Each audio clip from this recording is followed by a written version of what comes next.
Il a grandi au Brésil dans une famille fortunée.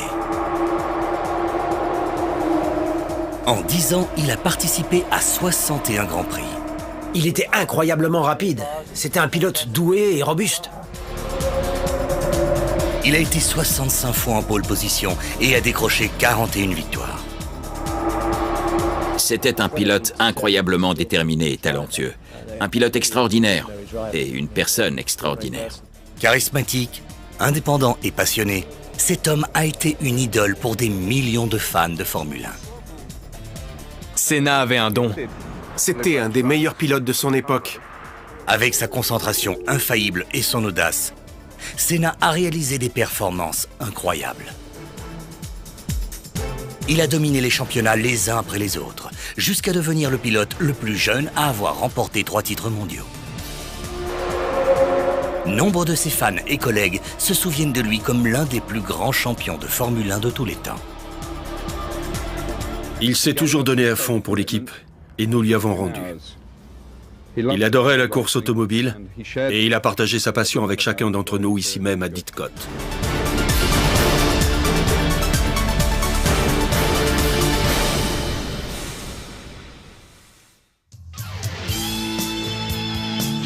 Ayrton Senna a grandi à Sao Paulo au Brésil. À l'école, il est excellent en sport, en art et en chimie, mais trouve les mathématiques, la physique et l'anglais un peu trop difficiles. Fils d'un propriétaire terrien brésilien fortuné, son intérêt pour les courses automobiles commence très tôt. Il dispute sa première compétition de karting à l'âge de 13 ans. En 1977, il devient champion d'Amérique du Sud de karting. Après ça, il participe plusieurs fois au championnat du monde de karting et décroche la seconde place en 1979 et en 1980. En 1981, il s'installe en Angleterre avec sa femme Liliane et commence à faire des courses de monoplace en Europe. Il remporte le championnat de Grande-Bretagne de Formule Ford 1600. Peu après, en 1982, il devient champion de Formule Ford 2000 européenne et britannique. Personnellement, j'ai toujours admiré les pilotes de course qui sont francs dans leur approche et qui se donnent à 100% quand ils sont dans une voiture de course. Nous avons eu de la chance parce que nous avons eu plusieurs pilotes comme ça.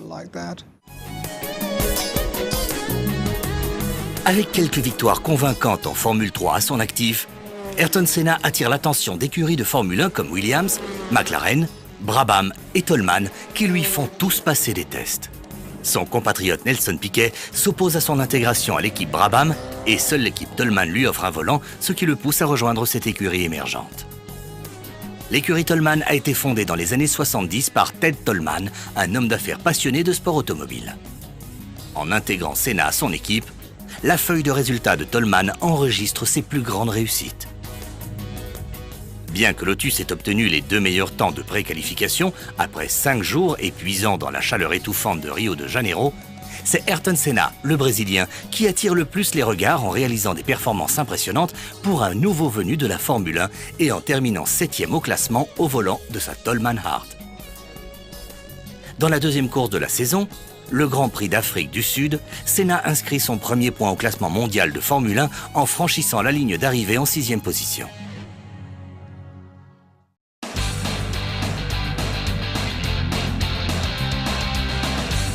Quelques semaines plus tard, sa prestation au Grand Prix de Monaco de 1984 attire encore plus d'attention sur lui. Pourtant 13e sur la grille de départ, il remonte rapidement en se frayant un chemin sous la pluie battante dans les rues de Monaco. Au 19e tour de piste, il a déjà dépassé Niki Lauda pour se placer en seconde position et commence à rattraper le leader de la course, Alain Prost. À la grande déception du public, qui commence à sentir qu'il va manquer un superbe duel, la course est interrompue au tour 31 pour des raisons de sécurité. Cette année-là, Senna monte sur les 2 autres podiums, cette fois en 3e position au Grand Prix de Grande-Bretagne et du Portugal. Avant que le Grand Prix d'Italie ne commence, Senna prend la décision de rejoindre une équipe plus compétitive et signe avec Lotus pour la saison de 1985. Il est toujours lié légalement à Toleman, qui le suspend du Grand Prix d'Italie et le remplace par Stefan Johansson.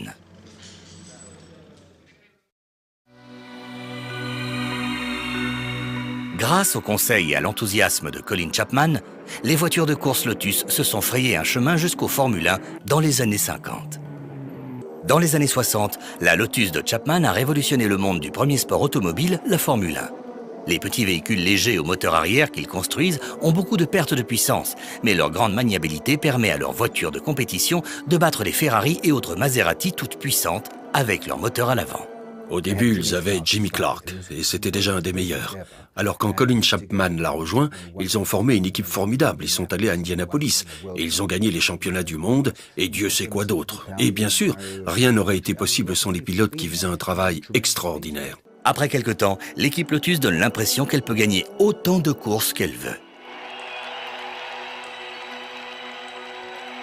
C'est sans doute cette réputation qui attire Ayrton Senna chez Lotus à la fin de l'année 1984.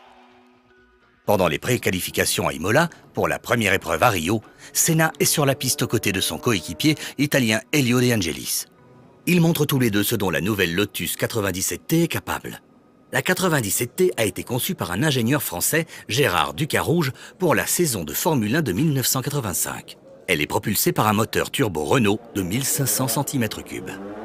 Bien que son design soit plus simple, la 97T se montre robuste et puissante et possède des éléments innovants de design Lotus qui sont une forme élémentaire d'aérodynamisme. Même si pendant la première course, tous les yeux sont rivés sur les nouvelles voitures rouges et blanches de l'écurie McLaren, pilotées par le champion du monde en titre Niki Lauda et Alain Prost, Senna a toutes ses chances dans cette première course pour Lotus. Malgré sa toute première qualification en pole position, la première course de la saison se termine par une déception quand un problème électrique oblige le Brésilien à se retirer. Pour ne pas prendre de retard, Senna triomphe à la seconde épreuve au Portugal où il décroche sa première victoire en Grand Prix. Après être parti en pole position sous des trompes d'eau, il bénéficie d'un avantage inattendu quand Prost, alors en seconde position, fait un tête-à-queue.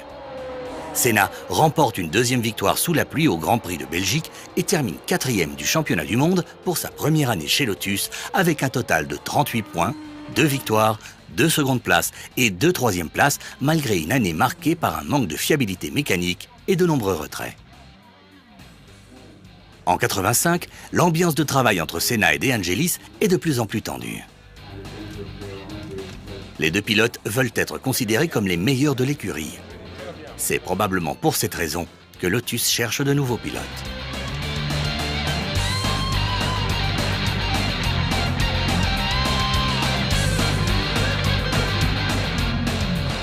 Lors des nouvelles sessions de test qui ont lieu dans la chaleur et la poussière de Rio de Janeiro, c'est sans surprise Ayrton Senna, l'enfant du pays, qui est le plus rapide. Au volant de sa nouvelle Lotus Renault 98T, Senna détient le record non officiel du circuit, avec un temps incroyable d'1 minute et 26,9 secondes au Tour en fin de semaine, quand les temps deviennent de plus en plus rapides. Renault dévoile sa nouvelle technologie moteur, qui représente selon eux la plus grande avancée technologique en 30 ans. Les changements se concentrent autour d'un nouveau concept de soupape, qui permet au moteur d'augmenter ses tours par minute. La nouvelle Lotus se révèle bien plus fiable que ses prédécesseurs. Et la saison 86 commence bien pour Senna, qui termine 2e derrière Piquet dans leur pays d'origine, au Brésil. Il prend ensuite la tête du championnat du monde pour la première fois de sa carrière, après avoir gagné le Grand Prix d'Espagne à Jerez, dans lequel il bat la Williams Honda de Mansell de 0,014 secondes. C'est un des résultats les plus serrés de l'histoire de la Formule 1. Mais l'avance de Senna ne dure pas longtemps. Il est obligé de se retirer plusieurs fois à cause de problèmes mécaniques. La course au titre devient un combat acharné entre la McLaren Tag de Prost et le duo de chez Williams Honda, Piquet et Mansell. Senna remporte sa 2e victoire de l'année au Grand Prix des États-Unis à Détroit et termine la saison une nouvelle fois en 4e position avec 55 points, 8 pole positions et 6 podiums. Au début de l'année 87, il est clair que Senna et Lotus comptent remporter les prochains championnats du monde. Maintenant que Williams et Renault ont décidé de se retirer du sport, Lotus possède les puissants moteurs Honda. En intégrant un nouveau pilote, Satoru Nakajima, Lotus a constitué une équipe compétente avec de l'expérience en technique. Le changement de moteur est une condition imposée à Lotus par le champion brésilien pour qu'il reste dans l'équipe. Après un départ assez lent, Senna gagne 2 courses à la suite. Le prestigieux Grand Prix de Monaco, qui sera la première d'une série de 6 victoires, qui constituera un nouveau record pour la principauté, ainsi que le Grand Prix des États-Unis à Détroit, pour la 2e année consécutive, se plaçant ainsi encore une fois en tête du championnat du monde. Après un dérapage dû à un embrayage défectueux pendant le Grand Prix du Mexique, 3 circuits avant la fin, Senna n'est plus dans la compétition. Il ne reste que Piquet et Mansell pour se disputer le titre dans les 2 dernières courses. Mansell se blesse au dos dans un grave accident alors qu'il s'entraîne pour le Grand Prix du Japon à Suzuka en 1987. Il ne peut disputer les 2 dernières courses et le titre de champion du monde revient à Piquet. Pour Senna, ça veut dire qu'il a encore une chance de terminer second au classement général s'il finit au moins 3e dans les 2 dernières courses au Japon et en Australie. Il termine second dans les 2 Grands Prix. Mais lors de celui d'Australie, les inspections d'après-course révèlent que les freins de sa Lotus Honda ne sont pas conformes. Et il est disqualifié. C'est une fin amère pour sa plus belle saison chez Lotus. Après sa disqualification, il se classe 3e au classement général avec 57 points, 1 pole position et 6 podiums, dont 4 secondes positions et 2 troisièmes positions.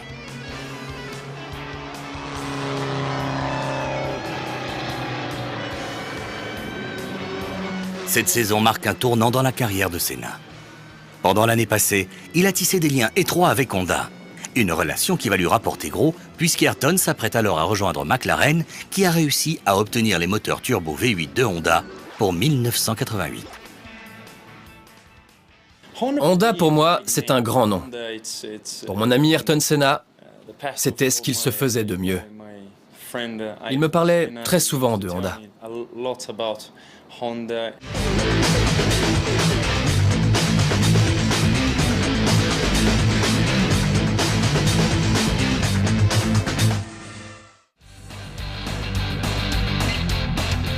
En 88, grâce à la relation qu'il a construite avec Honda pendant sa saison de 1987 chez Lotus et avec l'accord du pilote numéro 1 de chez McLaren, 2 fois champion du monde, Alain Prost, Senna rejoint l'équipe. Les bases de la compétition acharnée entre Senna et Prost sont posées. Cette rivalité entraînera de nombreux accidents entre les 2 pilotes.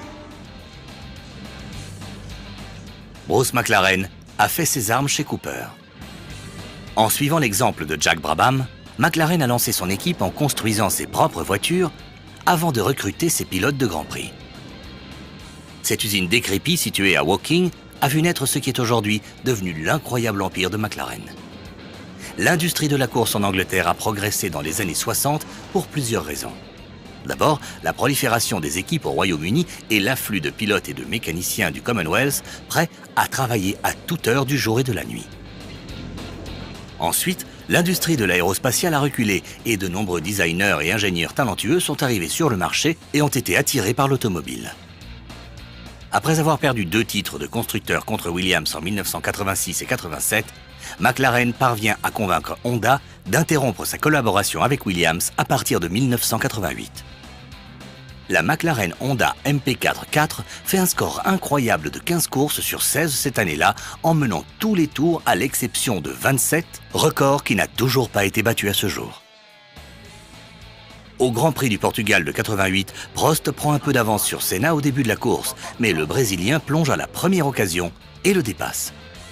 Prost réplique et rattrape Senna à la fin du premier tour. Senna vire pour bloquer Prost et force presque le Français à foncer dans le muret à 290 km/h. Prost garde le pied au plancher et bloque Senna dans un virage avant de le dépasser à toute vitesse. Même si la manœuvre de Senna a énervé Prost, le Brésilien s'en sort avec un avertissement de la FIA. À eux deux, ils remportent 15 des 16 courses au volant de la McLaren MP4-4 en 1988. Senna décroche le titre de champion du monde de Formule 1 pour la toute première fois. Pour le nouveau champion du monde et McLaren, 1989 est la première année depuis 1977 pendant laquelle les moteurs atmosphériques deviennent obligatoires après l'interdiction des moteurs turbo-compressés en 1988. Honda a construit un moteur V10 de 3,5 litres, développé pendant les 6 derniers mois de l'année 1988. Quand la MP4-4 est dévoilée pour les tests, on la découvre rapide et fiable. C'est la voiture à battre pour cette nouvelle saison. Elle permet à McLaren de décrocher 10 victoires pendant la saison, avec un total de 6 pour Ayrton Senna et 4 pour Prost. À ce moment-là, la relation entre les deux hommes est à un stade critique. Leur rivalité permet au développement de la voiture d'aller bien plus vite que celle des autres équipes parce qu'ils essaient toujours de se dépasser.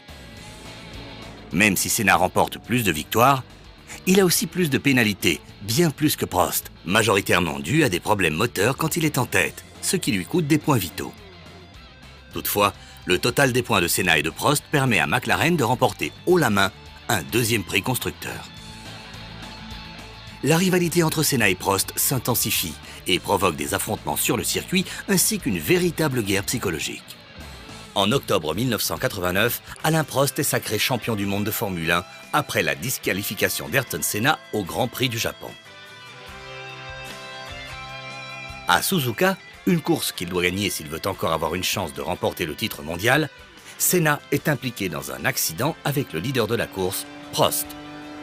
Senna tente d'attaquer Prost à l'intérieur et celui-ci tourne au virage pour lui couper la route. Les deux McLaren bloquent leurs roues et finissent tous les deux sur la voie d'évacuation de Suzuka. Senna est condamné à une amende de 100 000 $ et à 6 mois de suspension de sa super licence pour cause de conduite dangereuse. Ces sévères pénalités sont annoncées lors d'une conférence de presse tenue par le directeur de la Fédération internationale automobile, Jacques Sarru.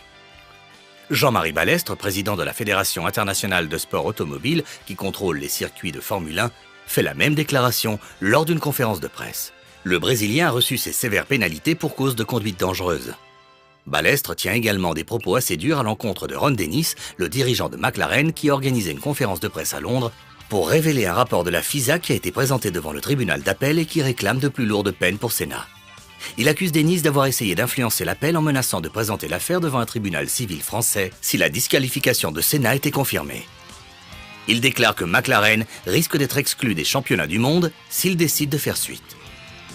En Australie, pendant la dernière étape de la course, Alain Prost attaque publiquement Senna en déclarant que le Brésilien représente un danger pour les autres pilotes parce que sa foi en Dieu lui donne l'impression qu'il est indestructible.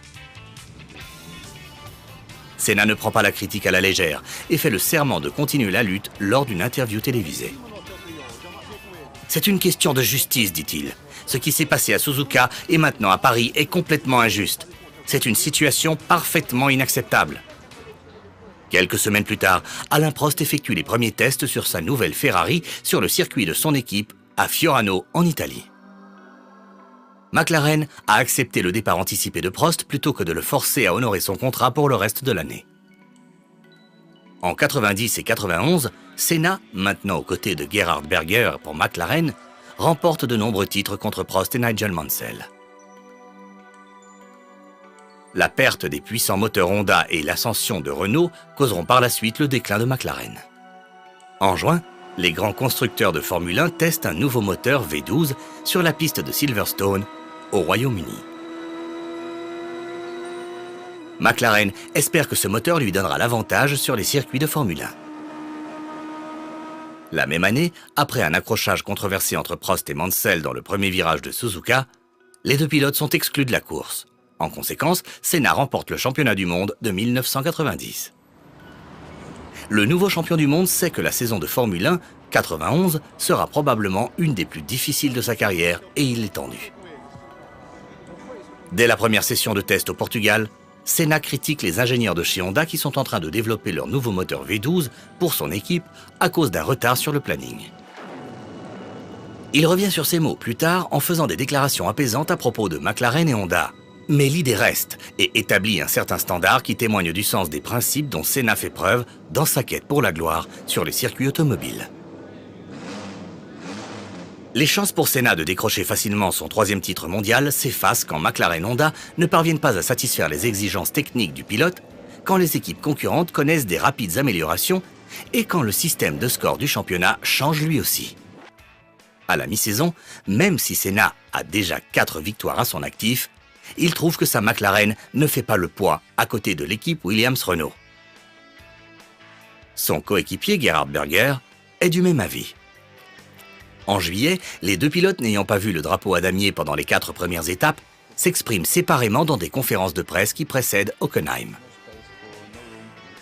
Senna déclare qu'ils vont tester une nouvelle version du moteur Honda V12 en préparation du Grand Prix d'Allemagne. Son coéquipier est d'accord. Les voitures Williams ont toujours une longueur d'avance sur tout type de circuit.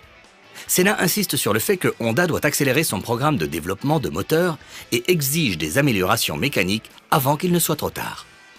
Ces modifications lui permettent de rattraper son retard en fin de saison avec 3 victoires à la suite desquelles il décroche le titre en 91. Quelques moments resteront gravés dans l'histoire, comme au Grand Prix d'Espagne, quand Senna et Mansell se sont retrouvés roue à roue, séparés par seulement quelques centimètres à plus de 320 km/h en ligne droite. C'est Mansell qui gagne la course. En 92, la détermination absolue de Senna se manifeste dans sa colère devant l'incapacité de McLaren à rivaliser avec la FW14B de Williams. La nouvelle voiture de McLaren pour la saison possède quelques défauts. Le lancement du nouveau modèle a pris du retard et il ne fait ses débuts qu'à la 4e course de la saison. En plus d'une absence de suspension active, la nouvelle voiture a des problèmes de fiabilité et devient complètement imprévisible dans les virages. En plus, son moteur Honda V12 n'est plus le plus puissant sur le circuit. Et pendant que l'équipe Ferrari dévoile sa voiture en 92, pendant les tests à Maranello en Italie, l'équipe McLaren teste la sienne sur le circuit de Silverstone, en Angleterre. La même année, Senna remporte des victoires à Monaco, en Hongrie et en Italie, mais termine 4e au classement général derrière Mansell et Patrese de chez Williams et la star montante de Benetton, Michael Schumacher. Une rumeur circule dans le monde de la Formule 1. McLaren serait sur le point de perdre le soutien du constructeur Honda. Le manager de McLaren, Ron Dennis, déclare aux journalistes « Honda est notre partenaire et il se pourrait bien que ce partenariat dure encore longtemps. » Le lendemain, pour ajouter à une saison décevante pour l'équipe et pour Senna, Honda, qui jusque-là a fourni les moteurs de McLaren et de Williams dans 6 championnats consécutifs de Formule 1, décide de se retirer du sport fin 92. Le président de Honda précise que la décision, qui n'est pas une surprise, n'a aucun rapport avec les chutes des ventes de voitures. Nous avons décidé de suspendre nos activités liées aux courses de Formule 1 à la fin de cette saison, a-t-il annoncé lors d'une conférence de presse. C'est un hasard si notre décision de nous retirer de la Formule 1 coïncide avec une période difficile pour les ventes. Nous avons pris notre décision en fonction de la Formule 1, ajoute-t-il quand on lui demande si sa décision est liée à la chute des ventes sur les marchés nationaux et internationaux. Le constructeur japonais affirme qu'après 10 saisons ininterrompues dans le sport, ils ont atteint leur but initial. Kawamoto ajoute que malgré tout, Honda ne tourne pas le dos au sport pour toujours. Honda a débuté les courses de Formule 1 en 1964, mais s'est retiré avant de revenir en 1983. 5 ans plus tard, il s'allie à McLaren. Quand Ayrton Senna rencontre le fondateur de Honda, Soichiro Honda, celui-ci promet de construire le moteur numéro 1. Honda gagne le titre de constructeur 6 années de suite, tandis qu'Ayrton Senna est sacré 3 fois champion du monde. Un porte-parole de l'entreprise déclare que Honda a prévu d'investir plus d'argent dans des causes environnementales. Pour compléter les mauvaises nouvelles chez McLaren, on raconte que leur pilote star, Ayrton Senna, pense à changer d'écurie.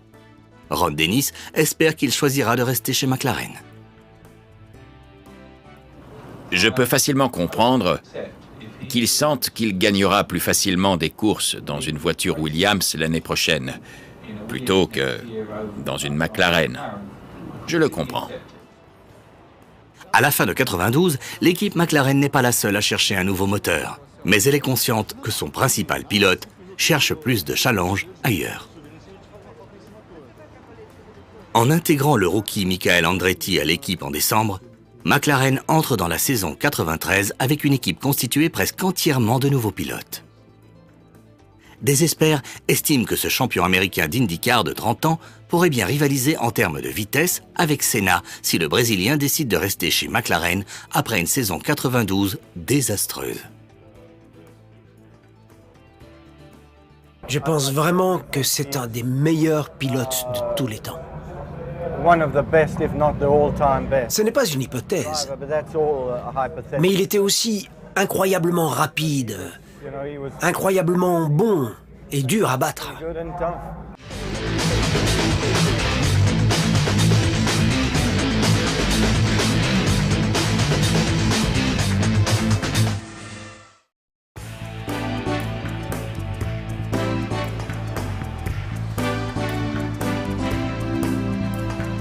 En octobre, le triple champion du monde devient officiellement le nouveau pilote de l'équipe de Formule 1 de Williams-Renault. L'annonce tant attendue est faite par le chef d'équipe, Frank Williams, lors d'une conférence de presse tenue au quartier général de l'équipe à Didcot, au Royaume-Uni. Williams déclare alors qu'il a maintenant la meilleure équipe de pilotes de Formule 1 et qu'il entame la nouvelle saison confiant. Il annonce que Senna a signé un contrat pour 2 ans, mais refuse de parler des détails financiers. Et je suis très heureux. J'ai vraiment hâte de piloter pour Williams et aux côtés de Damon. Le Brésilien ne peut être présent à la conférence de presse. Il devrait remplacer Alain Prost, le champion du monde en titre, qui doit prendre sa retraite à la fin de la saison. Senna rejoint le pilote anglais Damon Hill à ce moment-là en seconde position du classement mondial. Il raconte aux journalistes qu'il se sent soulagé de faire partie de l'équipe une année de plus. Même s'il n'est pas sûr de vouloir piloter aux côtés de Senna, qu'il décrit comme un féroce compétiteur, il voit la situation comme le plus grand des challenges. Senna, qui à ce stade déjà a remporté 39 Grands Prix et 3 championnats du monde en 98, 90 et 91, revient à ses sources puisque sa première expérience en Formule 1 date de son test pour Williams Ford en 1983. Il reste 2 circuits dans la saison de 93 et Senna termine sa carrière chez McLaren avec des victoires au Japon et en Australie et en arrivant second au classement mondial.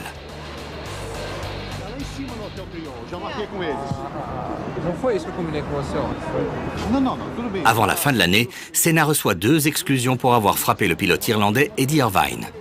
Le président de la Fédération internationale automobile, Max Mosley, annonce la pénalité pendant une conférence de presse. Au vu de son attitude très positive pendant toute cette affaire, et puisqu'il y a eu d'importants éléments de provocation, sa pénalité sera suspendue pendant 6 mois. Senna a frappé Irvine au visage après le Grand Prix du Japon à Suzuka parce que l'Irlandais l'avait gêné à la fin de la course. Le Conseil international de la FIA a organisé une audience de 3 heures à Paris pendant laquelle Senna et Irvine ont pu s'exprimer. Le Conseil pense que l'attitude d'Eddie Irvine, selon ce qu'on a pu tirer des enregistrements et des transcriptions de la conversation qui a eu lieu dans les locaux de Jordan, a été provocante et déplacée. Irvine aurait dû adopter une attitude différente et ne pas répondre au ton agressif de Senna. Le Conseil a bien fait comprendre ce point à Irvine. Si Senna ne dérape pas pendant sa période probatoire, tout sera réglé. Williams a remporté les 2 derniers championnats du monde avec des voitures bien meilleures que celles des autres équipes. Et Senna est parti favori. Leur second pilote, Damon Hill, joue le rôle d'appui. J'ai hâte de... On a quelques tests à faire avant le début de la saison. Et j'ai vraiment hâte de m'y mettre. À eux 3, Prost, Senna et Hill gagnent toutes les courses sauf une en 1993. C'est Michael Schumacher de chez Benetton qui décroche cette dernière victoire. Les tests d'avant-saison montrent que les voitures de Williams sont rapides mais difficiles à piloter. La FIA a interdit les aides au pilotage électronique, comme les systèmes de suspension active, les contrôles de la traction et d'assistance à la direction pour rendre le sport plus humain. En février, la voiture Williams qui doit disputer le championnat du monde de Formule 1 en 1994 est dévoilée pour la première fois au quartier général de l'équipe à Didcot. La FW16 de Williams-Renault est ensuite amenée à Silverstone où Ayrton Senna, le nouveau pilote de l'équipe, passe derrière le volant pour lui faire ses premiers tours sur le circuit du Grand Prix britannique.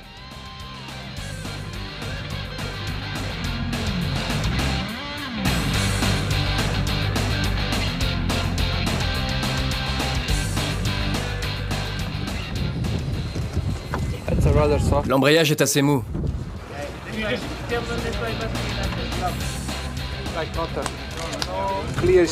Il est un peu spongieux. Comme s'il allait un peu trop loin. Vous voyez? La FW16 est la toute dernière création de l'équipe des designers de Williams, composée de Patrick Head et Adrian Neve. L'approche est entièrement nouvelle et révolutionne la voiture des ailerons jusqu'à l'ensemble mécanique. Conformément aux nouvelles régulations, le châssis est plus étroit que sur la voiture précédente, la FW15, et ses suspensions avant ont été redessinées pour convenir aux régulations passives, tandis que le réservoir a été adapté pour les ravitaillements. La suspension arrière est bien plus basse, ce qui permet d'avoir une carrosserie arrière elle-même plus proche du sol. Tout ceci est complété par un aileron. Début 94, la Williams n'est pas facile à manier, tout comme les pilotes l'ont également remarqué. Elle est très instable à l'arrière. Senna lui-même émet de nombreux commentaires prudents en disant que la FW16 de Williams possède quelques défauts mineurs qui ont besoin d'être corrigés. Il est évident que la FW16, après les changements dans la réglementation qui ont banni les suspensions actives et le contrôle de traction, n'a pas été d'une qualité équivalente à celle de ses ancêtres, la FW15C et la FW14B. La surprise des tests est amenée par le couple Schumacher-Benetton, dont la voiture est plus agile que la Williams, même si elle n'est pas aussi puissante. La première course de la saison a lieu au Brésil et Senna s'empare de la pole position. Pendant la course, Senna garde une avance très courte sur Schumacher au volant de sa Benetton qui le serre de très près. Schumacher reprend l'avantage en dépassant Senna au stand. Senna refuse de se contenter de la seconde place. En essayant de gagner, il pousse trop sa voiture et fait un tête-à-queue. La voiture est coincée et il se retire de la course. Dans la deuxième course, le Grand Prix du Pacifique à Aïda, Senna est encore une fois en pole position. Toutefois, Mika Häkkinen rentre dans sa voiture au premier virage et plus tard, Nicola Larini, au volant de sa Ferrari, percute la Williams de Senna, mettant ainsi fin à sa course. Il termine second alors que c'est une deuxième victoire pour Schumacher. C'est le pire début de saison pour Senna depuis ses débuts. Il ne parvient pas à finir une course ou à marquer des points sur les deux premiers circuits, même s'il s'est qualifié pour la pole position. Schumacher est en tête du classement avec une avance de 20 points. Luca Di Montezemolo a déclaré que le mardi qui a précédé la course d'Imola, Senna est venu le voir en félicitant Ferrari pour sa bataille contre l'électronique en Formule 1. Senna aurait aussi dit à Montezemolo qu'il aimerait terminer sa carrière chez Ferrari.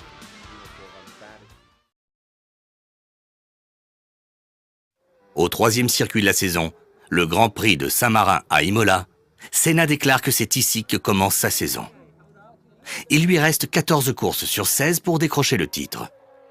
Senna se place encore une fois en pole position, mais deux événements en particulier le perturbent dans la compétition. Le vendredi précédent, lors des sessions de qualification, son protégé, le nouveau venu de la Formule 1 Rubens Barrichello, est blessé dans un grave accident qui l'empêche de poursuivre la compétition. Le jour suivant, un pilote autrichien, Roland Ratzenberger, se tue dans un accident lors d'un entraînement. Senna a passé la matinée à rencontrer des autres pilotes dans le but de lancer, à la suite de l'accident de Ratzenberger, une nouvelle version du GPDA, ou Grand Prix Drivers Association, pour augmenter la sécurité sur les circuits de Formule 1. En tant que pilote expérimenté, il propose de devenir le leader de cette organisation.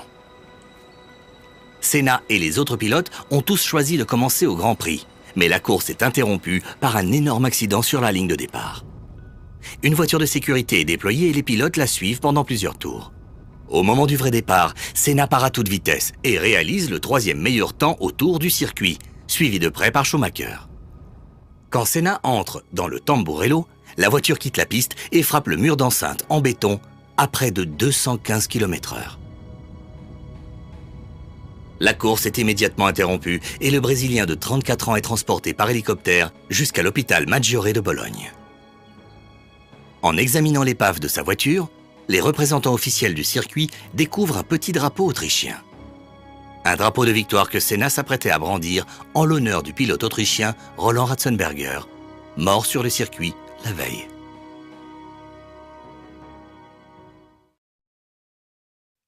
Certains des circuits ont été conçus il y a 15 ou 20 ans. Ces circuits, à mon sens, ont été conçus pour une vitesse bien trop élevée dans les virages.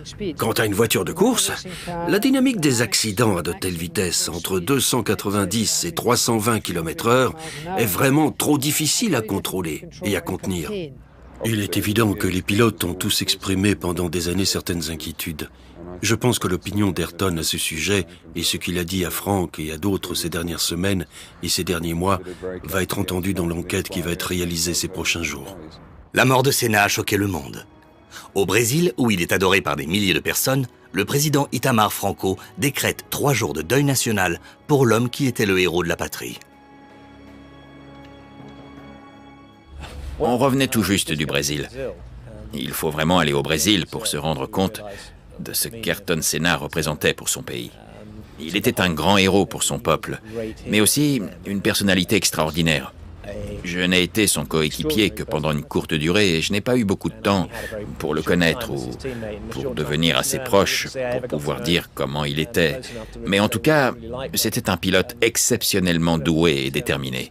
Un pilote vraiment extraordinaire et une personne extraordinaire. On ne peut pas vraiment en parler en 5 minutes. Il faudrait 1 heure pour l'expliquer. Pour de nombreux fans brésiliens, la mort de Senna est une tragédie nationale. Ils sont 1 million à défiler dans les rues pour lui rendre hommage. La plupart du monde de la Formule 1 est présent à ses funérailles, dont son plus féroce rival, Alain Prost, qui fait également partie du cortège funèbre.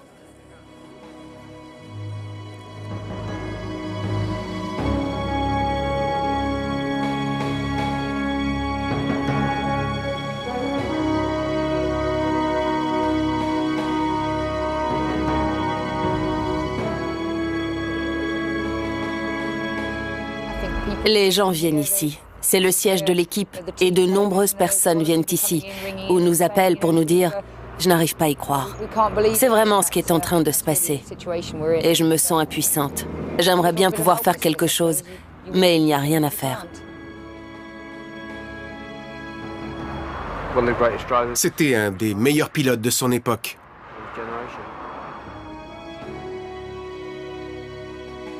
Senna avait un don.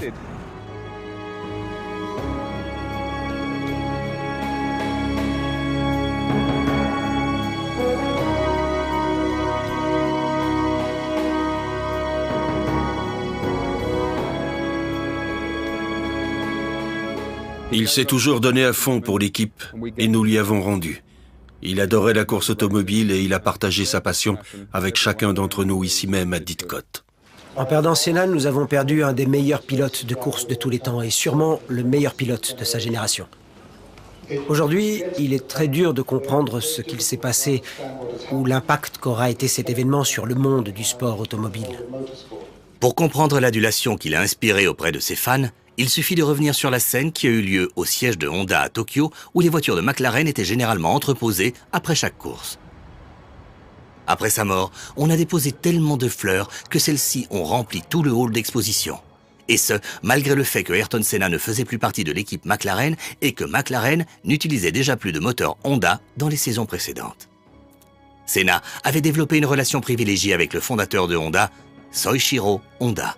Il était tellement adoré au Japon qu'il avait presque obtenu le statut de héros mythique. Dans son pays natal, la principale autoroute qui relie l'aéroport international à Sao Paulo, ainsi qu'un tunnel sur la route du centre-ville, ont été nommés en son honneur. Senna est enterré au cimetière de Morumbi, dans sa ville natale de Sao Paulo. Pour nous, il n'était pas juste une idole, il était bien plus que ça. Il suffisait de le regarder pour savoir qu'il avait quelque chose de bien plus fort en lui.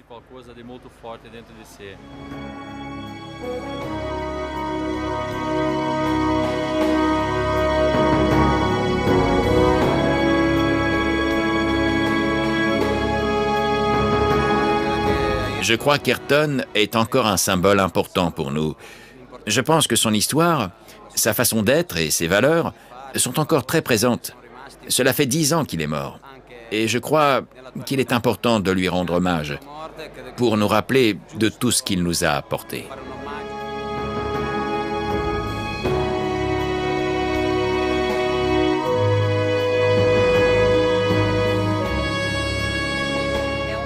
C'est une célébration et un hommage à quelqu'un qui a été bien plus qu'un champion de Formule 1.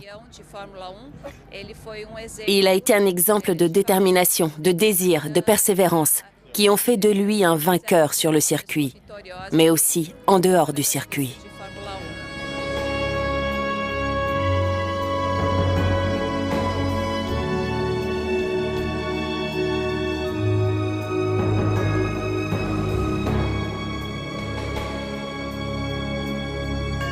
Pour la course suivante à Monaco, la FIA a décidé de laisser vides les 2 premières positions sur la ligne de départ et les a peintes aux couleurs du drapeau brésilien et du drapeau autrichien pour rendre hommage à Senna et à Ratzenberger. En parfaite opposition avec l'extrême détermination de Senna sur le circuit pour s'emparer de la victoire, il faisait preuve d'une extraordinaire humanité et de beaucoup de compassion hors du circuit. Il était connu pour sa grande amitié avec Gerhard Berger, et les 2 hommes s'amusaient régulièrement à se faire des farces. La carrière de Senna a compté 3 victoires sur le circuit Enzo et Dino Ferrari d'Imola en 1988, 89 et 91.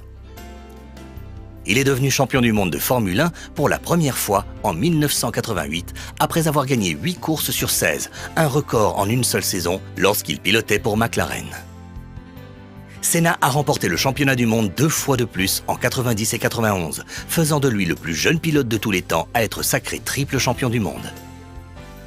À la fin de sa première année, lorsqu'il a abandonné McLaren pour rejoindre Williams, il avait déjà gagné 41 Grands Prix sur 161 départs. Pour de nombreux fans et collègues, il restera l'un des plus grands champions de Formule 1 de tous les temps.